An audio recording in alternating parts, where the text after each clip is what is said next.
Hi everyone, it's Don and I hope you're having a fantastic week. Well, you know on embarkation day when it can get really frustrating if it's taking too long to get on the ship and you get hot and you're stuck out there and you almost want to some people just take it out on the staff that's around them even though it's not their fault.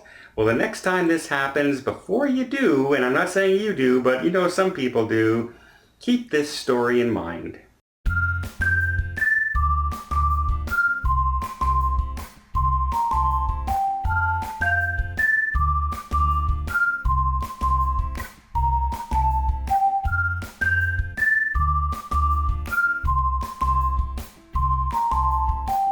Today there is a man alive in from the port of Canaveral who is going on a cruise, and he's alive today because of the quick action of three employees. They work as cruise employees in the terminal.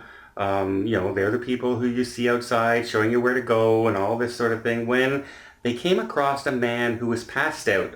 Bystanders were standing around. A few people were getting on their phone to try and call 911. Some people were looking for help, but basically the man was left on the ground without too much attention to him. Some people were crowded around him, but they didn't really know what to do. These three people jumped into action. One immediately got a hold of medical. Another person ran and got a defibrillator when they discovered the man's heart had stopped beating.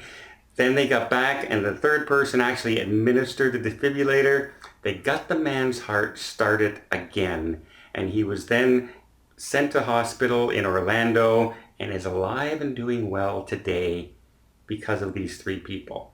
And like I said before in a previous video, you never know how you're going to respond in an emergency situation.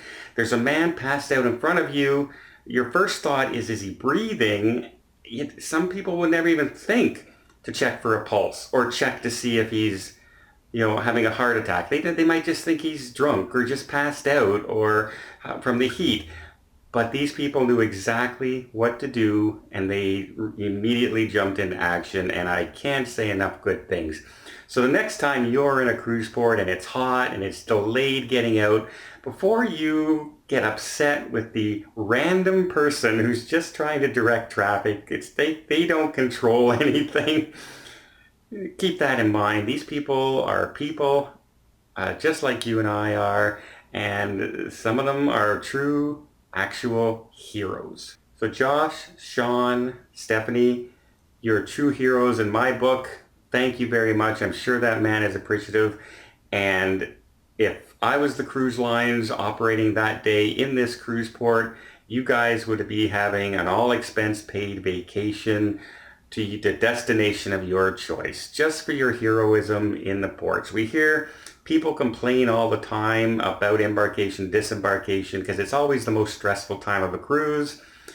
But this is a story where somebody was actually saved. Somebody had actually passed away and they brought them back.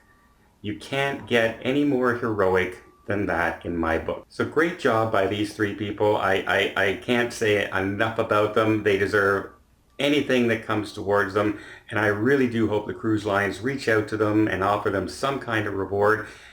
Cruise lines, it would be nothing but great publicity for you. Absolutely. So go ahead and do it, especially if that passenger who was saved was on your cruise. I say go ahead and do it. Reward these people. We can't get enough good stories in the cruise industry compared to all the bad stories that have been coming out this year. Well, I hope you liked this news update. If you did, please give it a thumbs up. Want to see more tips, more tricks, more travel vlogs from around the world? Hit that subscribe button. Till next time, have yourself a safe and a great vacation.